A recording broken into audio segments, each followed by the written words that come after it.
Welcome to Conversations with Klarna, made for the modern woman who wants to raise her self-esteem, increase her satisfaction, and build happy and loving relationships with herself and others. More and more, women feel they have lost their spark and the connection to themselves and miss deep intimacy in their lives. Rather than accept a life that doesn't shine, they want to change to one that does. Join the conversation each week when Klarna and her guests explore practical ways and positive solutions to living a new, authentic life based on self-love, connection, harmony, and joy. Now, here is your host, Transformation Catalyst, author and speaker, Klarna. Hello to a new episode of Conversations with Klarna. Today, I'm so happy have Vivian Best from Austin here. Hi, Vivian. Hey, Klarna. I'm just giving a little introduction on who she is.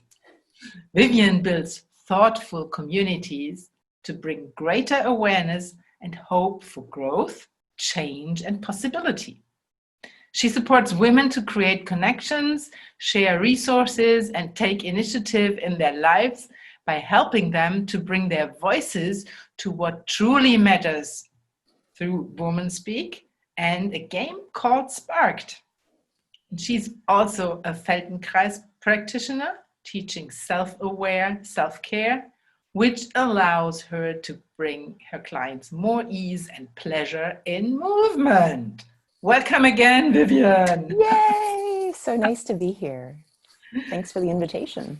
You're really multifaceted woman, if you say that like this.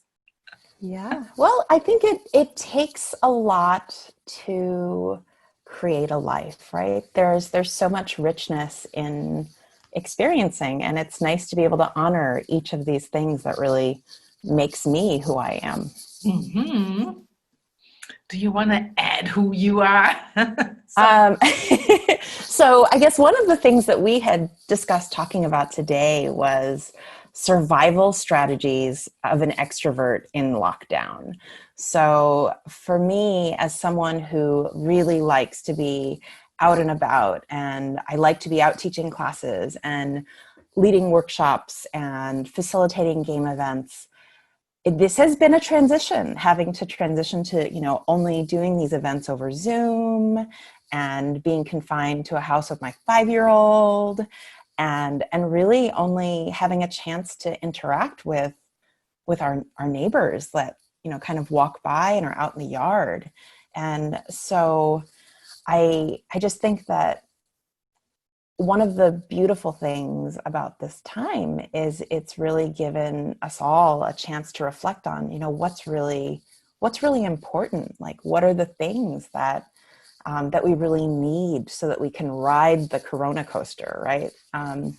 And so I just thought today I'd share a couple of things that have really brought me joy and that have really helped to ground me through these times. And also, I thought I'd set some intentions too, because I think that it's nice to acknowledge that we're all growing and learning and finding our way through the turbulence of these times. Yes. Oh, I'm so curious because, I am exactly the opposite. I'm an introvert.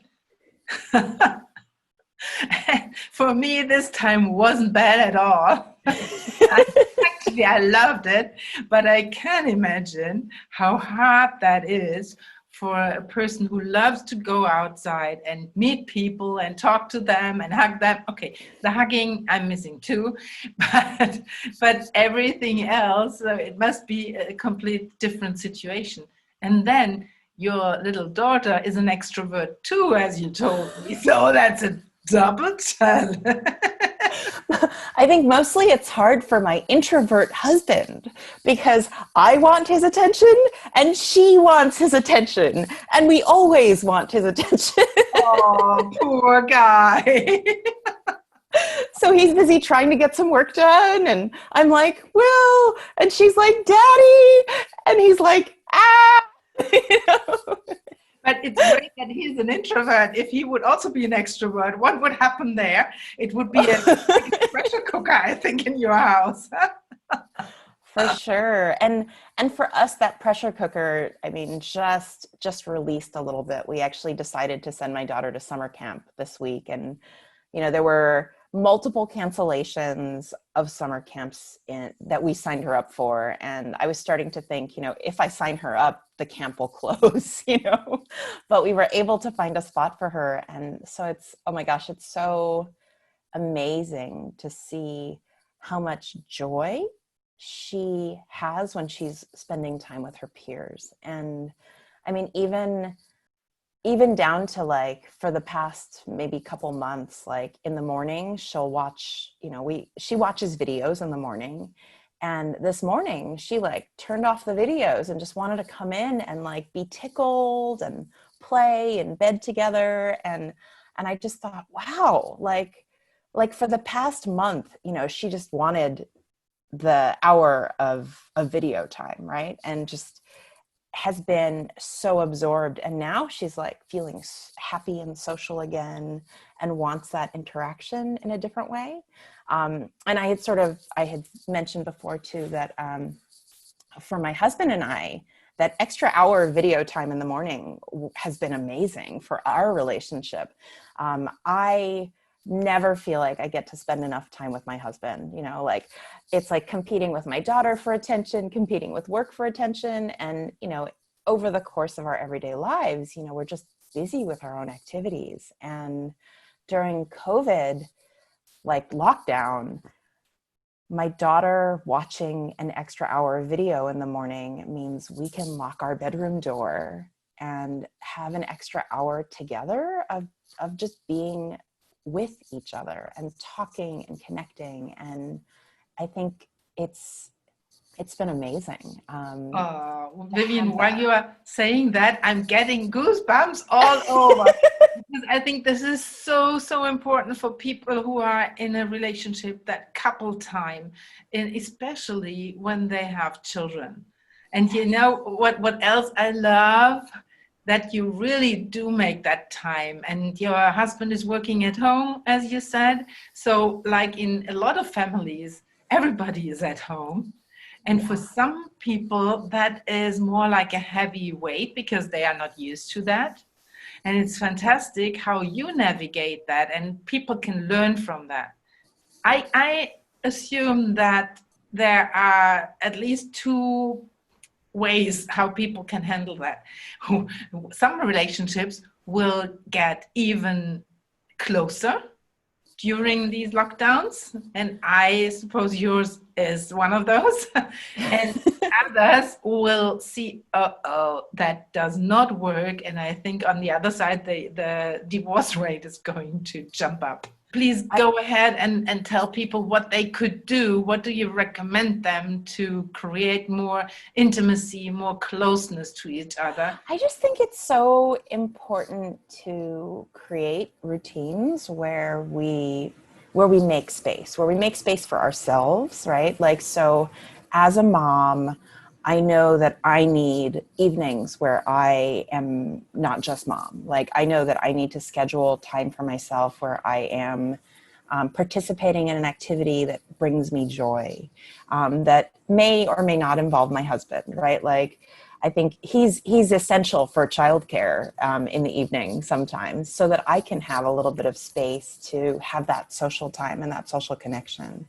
And nowadays, like, we just have to find a good juggle, because in order for me to have that during the day, then he has to be available for childcare. Right now, not so much, but through the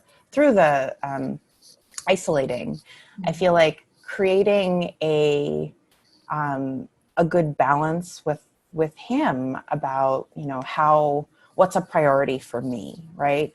I think that not everybody is so lucky that their partner has a flexible schedule.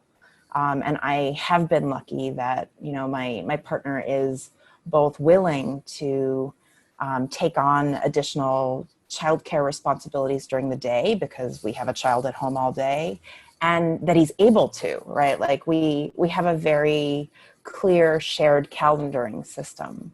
and we share responsibilities. And so it's really been very important to not take it all on, I think. Like, I think each of us takes on different pieces and we bring our strengths to our relationship. So whereas I think he's really good actually about like laying out a schedule. Like we created a schedule of chores with within our family so that we can all work on, a little piece of cleaning every day. And we all do it together for 10 minutes a day. And so creating routines like that, but also putting things like ice cream every Tuesday and picnic every Friday and little things that add to a routine that we can rely on, and also that serve our needs, right? Things that we can get excited about, things that we need to do, things that just bring a sense of regularity and normalcy to our lives. I think in some ways having a young child through this forced us into that, because, children need a sense of routine in many ways. And I think as adults, we don't always recognize how much we need that sense of routine too. That like we really need that sense of, something to look forward to, something that we're doing because it's important and we need to get it done, but also something that just really, something that brings us joy. I think that like having that. Yeah. I love that. It's so important not only to put the chores on the list, but also the fun. And what I also love is that obviously the two of you are in a very good communication, because this is a topic that's dear to my heart when I'm working with women or couples, that they are able to communicate what they need and then find common ground so that you are not, pissed off. Suffering. When the right? other, yes, exactly. Thank Yeah. you. That's better than what I never want. So that you really find a common ground and discuss what do you want to do and what does the other person want to do. And you also said that you laid it out that each of you does what where their strength is. Yeah. And this is really a fantastic example. And how much are you intending to take that over into more normal times? I think that the beautiful thing for us, as far as like the cleaning chores and that kind of stuff, is that I think that'll spill over into like normal times. We moved into our house right at the beginning of the lockdown, and so our house is, that's why there's like nothing on the walls, we're still working on it. And I think that creating routines in a new environment is something that will carry over. I think that our like time in the morning won't necessarily carry over quite as well when we have to go back to school and all that. But I think that it's been really wonderful to make that time and prioritize that time. And so we'll always find some way to create that space in our lives. So, but it's really bringing into clearer focus, I think, this time for a lot of people, like what's missing, right? Like I have friends that live by themselves and are like really thinking, oh, I need to consider, a roommate situation, or I really need to think about how I've structured my life. And for us, it's a lot of it is figuring out. It's been a lot of figuring out the daily things, and I think already a lot of our structure has been in place to really listen to each other and hear what we need from one another, so that we can feel whole and sane and purposeful through our days. Because I think that, him having a chance to really devote his time and energy into his work is really important. And, even my husband, who doesn't always prioritize social time, he has been playing poker online with old dear friends from Hawaii Wow. and like, it means that he's getting up at like 1 a.m. once a week to play poker in the middle of the night. How And cool is that? he never would have done something like that, 5 months ago. But like they've organized so that people in Hawaii and people in Hawaii and in Seattle and now Texas, and I think someone even came from the East Coast one time, are all playing online poker together and interacting while they're playing. And so it's amazing to see how creative we can get, and what our deep needs are.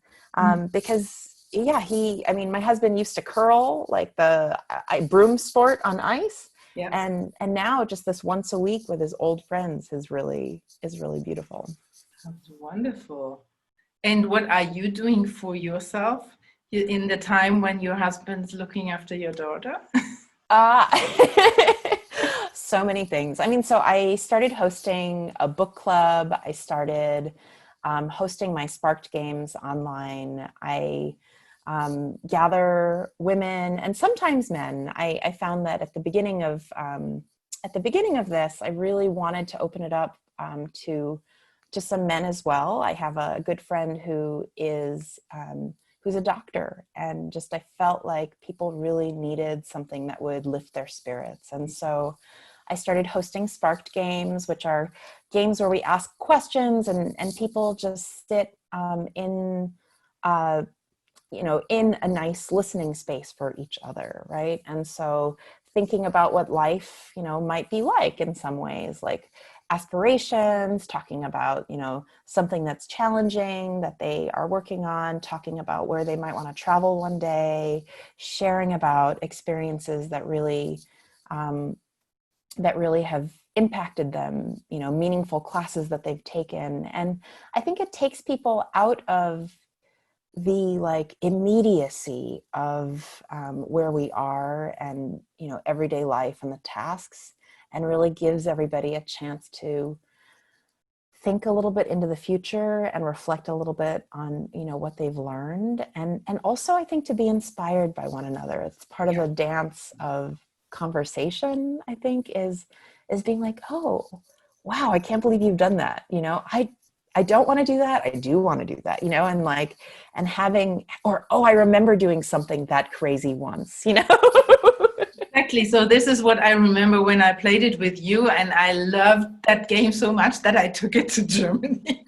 Yes, I know. I'm so excited. Not only get you inspired by other people, you get to know them better, and you reflect on what you can appreciate and acknowledge about yourself, which you usually don't think about. Yeah, and so it's really, really cool. And I will give a link if you have one, if somebody is interested in playing with you. Oh yeah, totally. How they can reach you. You can tell me later. That's fantastic. So, awesome. And I know you are also teaching in the WomanSpeak. Yeah. So I think, what is this about? So WomanSpeak is an amazing space that I get to hold. So it's an opportunity for women to learn about the art and soul of speaking. And so sometimes that's speaking difficult truths, like personal truths in relationship. And sometimes it's leading a panel discussion on a challenging topic. And sometimes it's speaking up for yourself at work. And so there's so many ways that speaking and getting comfortable with the intensity of feelings that come up in the body can support a woman in her life's journey. And so our WomanSpeak circles generally meet in person, but during COVID, we started meeting online. And so it's been really neat because I've started having some visitors from other states, and there are WomanSpeak circles all over the world. So, it's like people can visit different circles and get a feel for different circles. but the opportunity to reflect on things that matter, the opportunity to reflect on the changes that we want to see in the world, the opportunity to share what we believe is important at this time, and to sit with other women in just deep listening and deep engagement in what they want to share, and then also to be able to celebrate and really honor these important deep learning that we're all getting right now.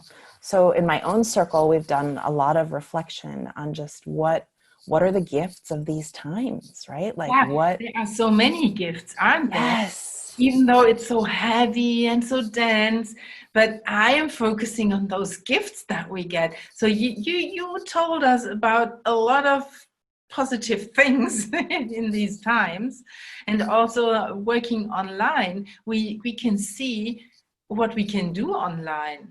You can do all the things that we thought you never would be able to do that online because you need to be in person, but you do not. So even my body works through the screen.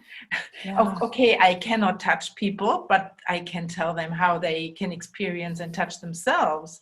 Yes. And it's similar to you. I think you are also doing your some of your Feldenkrais things online, aren't you? Yeah, I honestly, in the beginning, I was resistant. I'm like, who wants to teach movement classes online? Not me.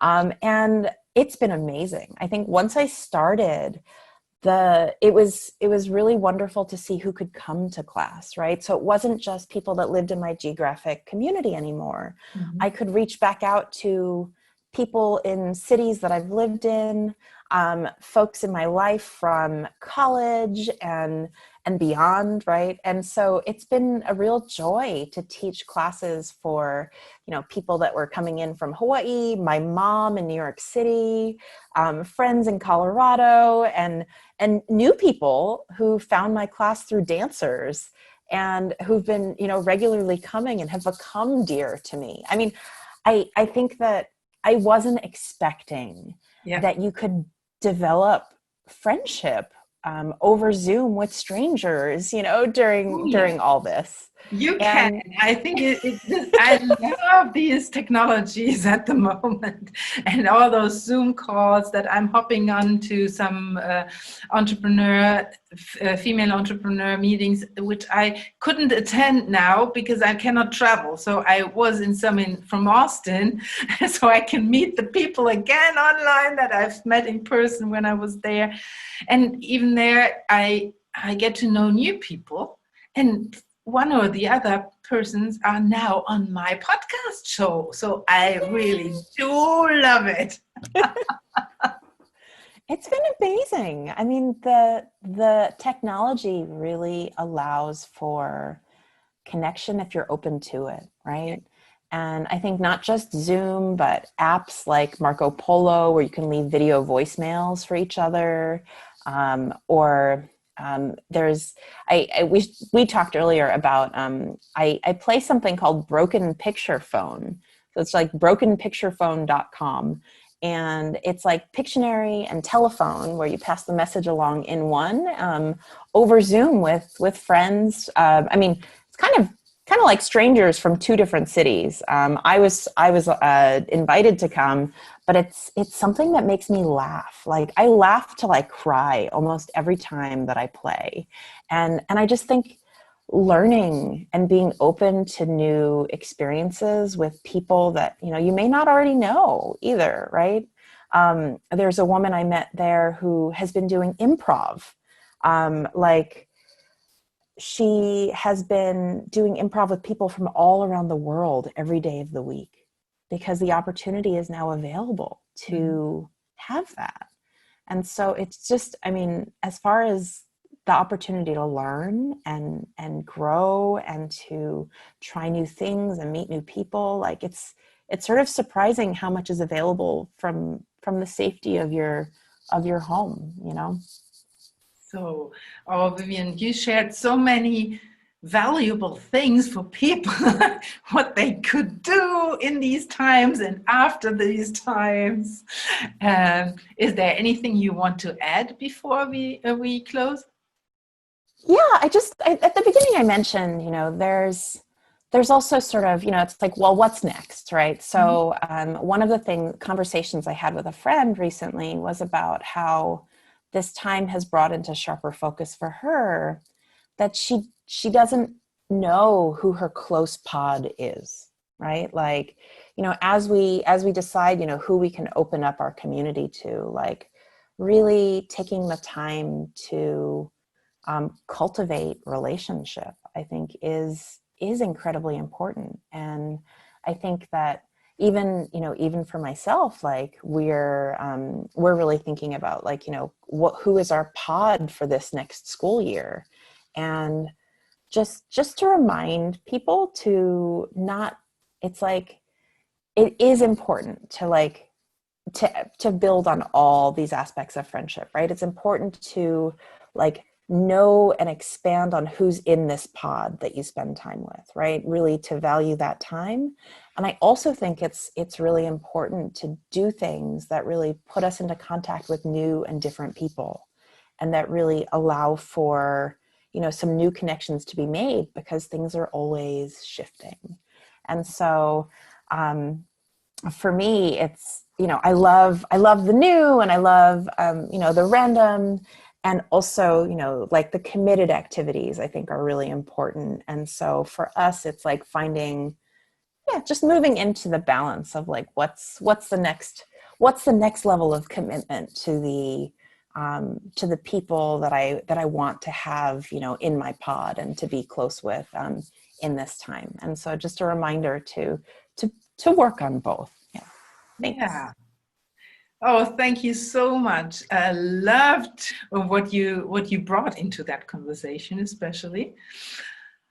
And to the listener, if you like this conversation, please share it.